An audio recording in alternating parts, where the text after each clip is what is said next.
Good morning, dear students.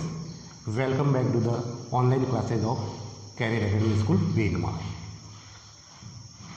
कल की इस 10th क्लास में हमने एक्टिव से पैसिव बनाना देखा। वही क्लास जो कल हमने पढ़ा था। कल मैंने बताया था आपको कि एक्टिव से पैसिव बनाते समय कुल 6 नियमों के बारे में हमें पढ़ना है। उसमें से 2 नियम हमने लास्ट क्लास में कल पूरे कर दिए थे। आज वापस लास्ट क्लास के उन 2 नियमों को रिवाइज करते हुए हम आगे की क्लास में कंटिन्यू करेंगे। तो फर्स्ट ऑफ ऑल मैंने पहला नियम बताया था आपको कि जब हम किसी भी सेंटेंस को एक्टिव से पैसिव बनाते हैं तो उस सेंटेंस एक्टिव वॉइस के सेंटेंस को हमें 4 भागों में बांटना पड़ता है। Divide the active voice sentence into 4 parts. First number देना आपको सब्जेक्ट को, सेकंड नंबर देना है आपको सेंटेंस की हेल्पिंग वर्ब और वर्ब को, थर्ड नंबर देना है आपको सेंटेंस के ऑब्जेक्ट को, और फोर्थ नंबर देना है सेंटेंस के एटसेट्रा वाले पार्ट को। इसके बाद मैंने दूसरा नियम आपको बताया था कि start the passive voice sentence from object. Start the passive voice sentence from object माना कि कहने का मतलब है कि जब आप एक्टिव वॉइस के सेंटेंस में ऑब्जेक्ट जिसे आप 3 नंबर देते हो वहाँ से अपने पैसिव वॉइस के सेंटेंस की शुरुआत करनी है। ठीक है। और फिर मैंने साथ में ये भी बताया था कि पैसिव वॉइस में जब जो ऑब्जेक्ट से हम शुरुआत करेंगे तो ऑब्जेक्ट 2 प्रकार के होते हैं, नाउन होता है और प्रोनाउन होता है। साथ में मैंने ये भी आपको क्लेरिफाई किया था कि नाउन वाला ऑब्जेक्ट है जो ज्यों का त्यों वाक्य के स्टार्ट में लिखा जाएगा, और अगर प्रोनाउन वाला ऑब्जेक्ट है तो उस प्रोनाउन वाले ऑब्जेक्ट को सब्जेक्ट में बदलकर सेंटेंस की स्टार्टिंग में, सेंटेंस की बिगिनिंग में हमें लिखना पड़ेगा। अब आज की इस क्लास में हम तीसरे नियम पर चलते हैं कि तीसरा नियम क्या कहते हैं। क्या कह रहा है कि जब ऑब्जेक्ट लिख दिया जाए उसके बाद का रूल क्या रहता है, ऑब्जेक्ट के बाद हमें क्या क्या जोड़ना है। तो ऑब्जेक्ट के बाद हम हेल्पिंग वर्ब जोड़ते हैं। ऑब्जेक्ट के बाद हम हेल्पिंग वर्ब जोड़ते हैं। तो ध्यान बोर्ड पर कि ऑब्जेक्ट के बाद हेल्पिंग वर्ब कौन सी। तो नियम क्या कह रहा है कि write the helping verb after the object according to the tense of active voice. Write the helping verb after the object, जो ऑब्जेक्ट हम पैसिव वॉइस का लिख देंगे उसके बाद की बात कर रहे हैं कि write the helping verb after the object according to the tense of active voice.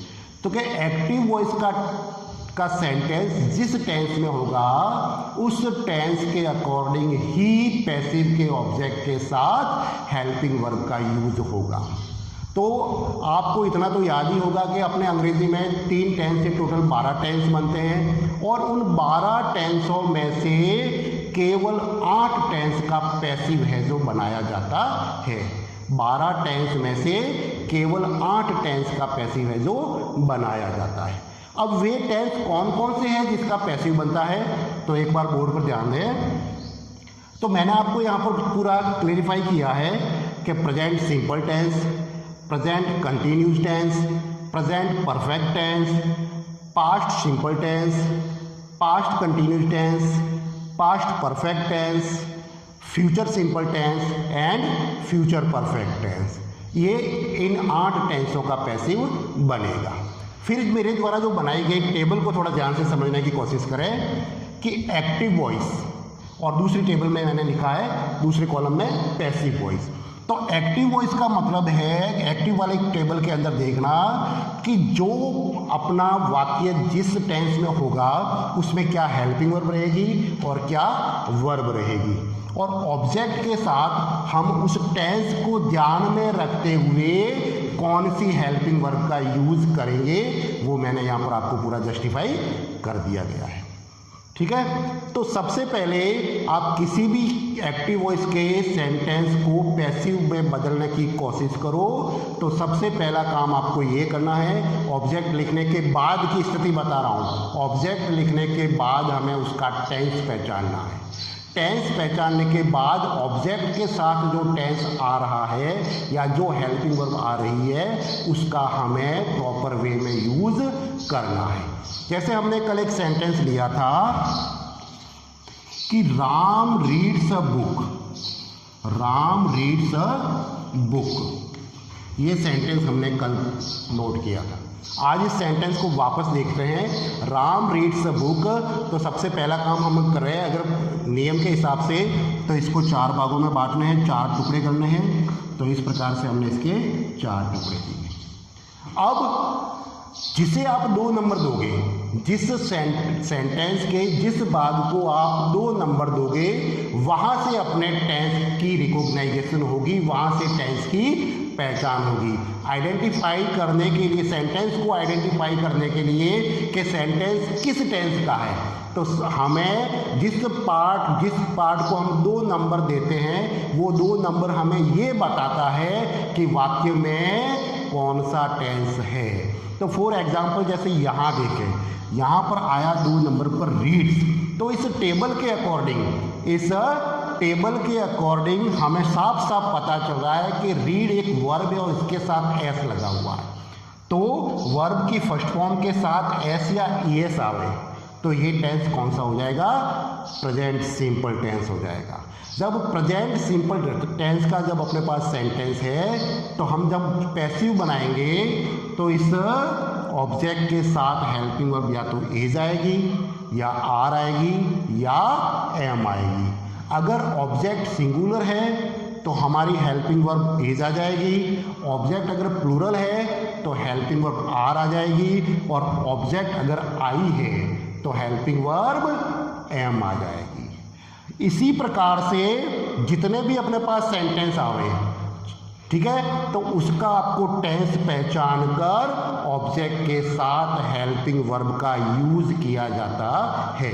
इस सारणी को, इस टेबल को एक बार ध्यान से देख लें और अपनी कॉपी में नोट कर लें। फिर आया चौथा नियम, नंबर 4 क्या कहता है। नंबर 4 नियम को हम थोड़ा यहाँ जस्टिफाई करें। नंबर 4 अपने क्या कहेगा, देखें। रूल नंबर 4 एक्टिव से पैसिव बनाने का। रूल नंबर 4 कि use verb third form in passive voice. Use verb third form in passive voice. Passive बनाते समय एक्टिव वॉइस में दी गई वर्ब को हमें थर्ड फॉर्म में बदलकर लिखना पड़ता है। फॉर एग्जाम्पल जैसे वर्ब आई रीड, तो रीड की थर्ड फॉर्म भी हो जाएगी रीड। जैसे वर्ब आई प्ले, तो प्ले की थर्ड फॉर्म हो जाएगी प्लेड। इस प्रकार से तो हमेशा पैसिव में वर्ब की थर्ड फॉर्म लिखी जाती है। Always right verb third form while making passive voice. Next rule number 5। Number 5 rule कह रहा है आपके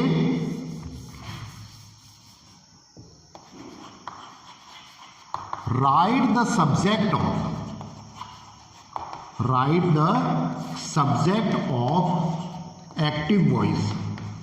right the subject of active voice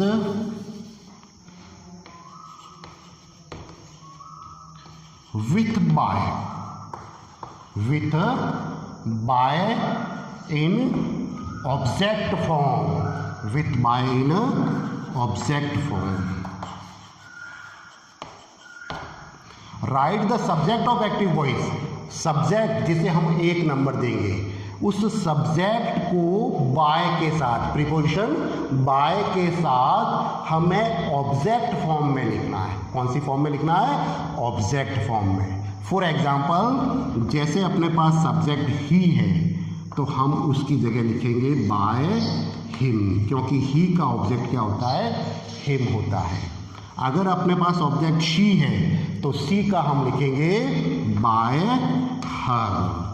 अगर ऑब्जेक्ट अपने पास दे है, तो हम लिखेंगे बाय देम। ऑब्जेक्ट अपने पास वी है, तो हम लिखेंगे बाय अस। अगर सब्जेक्ट अपने पास कोई नाउन आ गया, तो वो सब्जेक्ट नाउन वैसा का वैसा बाय के साथ लिखा जाएगा।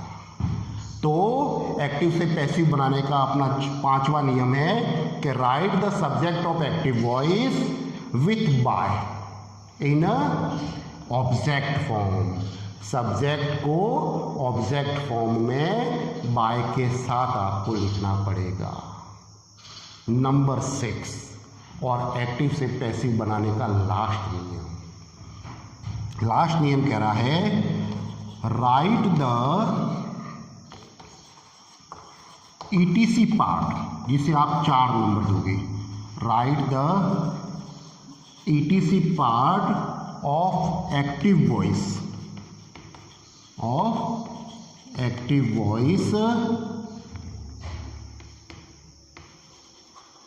End of the sentence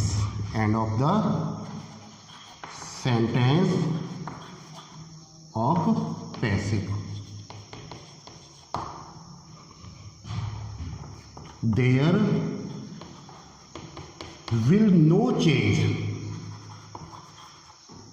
in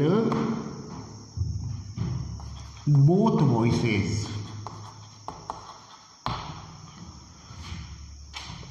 right the ETC part, जो अपना चौथा भाग है, जिसे हम चौथा पार्ट बनाएंगे। सब्जेक्ट, हेल्पिंग वर्ब, ऑब्जेक्ट के बाद बचा हुआ जो भाग है वो अपना ETC पार्ट कहलाएगा। उस ETC वाले पार्ट को पैसिव बनाते समय लास्ट में लिखा जाता है। पैसिव में भी लास्ट में रहेगा और वो एक्टिव वॉइस में भी लास्ट में ही रहेगा, जिसमें किसी भी प्रकार का कोई चेंज नहीं होता है। तो ये टोटल अपने 6 नियम थे। इन 6 नियमों को एक बार आज की इस क्लास में वापस रिवाइज करते हैं और फिर नेक्स्ट क्लास में, इसके बाद जो अपनी तीसरी क्लास रहेगी, उसमें हम हमारे सिलेबस के अकॉर्डिंग दिए गए सेंटेंसों का एक्टिव से पैसिव बनाना देखेंगे। तो एक बार इस नियमों को रिवाइज करें कि सबसे पहला नियम अपने पास क्या था कि divide the active voice sentence into 4 parts while making passive। Number 2 कि start the passive voice sentence from object. Start the passive voice sentence from object if the object is noun. If the object is a noun then write as it is the noun। and if the object is pronoun, if the object is a pronoun, then pronoun object change into subject form। Number 3 नियम जो मैंने आज बताया कि write the helping verb. Write the helping verb after the object according to the tense of active voice. और साथ में मैंने आपको ये भी नोटिफाई किया कि टोटल 12 टेंस में से केवल 12 टेंसों का पैसिव है टोटल 12 टेंस में से केवल 8 टेंसों का पैसिव है जो बनाया जाता है। नेक्स्ट नंबर 4 नियम क्या था कि अपने जो एक्टिव वॉइस का नंबर 4 नियम आ जाएगा अपना कि हेल्पिंग वर्ब लिखने के बाद हमें वर्ब की 3rd फॉर्म का यूज करना है। Always use verb 3rd form while making passive. Number 5 नियम ये था कि सब्जेक्ट के साथ हमें बाय लगाना है। सब्जेक्ट के साथ हमें बाय लगाना है और सब्जेक्ट को ऑब्जेक्ट फॉर्म में बदलकर लिखना है। और अपना लास्ट नियम ETC वाले पार्ट को एज इट इज लिखना है। तो इन 6 नियमों को अच्छी तरीके से आप याद कर लें, क्योंकि ये 6 नियम पर ही पूरा एक्टिव से पैसिव बनेगा। आशा करता हूँ मेरे द्वारा बताए गए 6 नियम आपको भली भांति समझ में आ गए होंगे और कल की नेक्स्ट क्लास में हमारे सिलेबस के अकॉर्डिंग, कक्षा 10th के सिलेबस के अकॉर्डिंग कौन कौन से सेंटेंसों का एक्टिव से पैसिव बनाया जाएगा, वो हमारी नेक्स्ट क्लास का टॉपिक रहेगा। Thank you once again.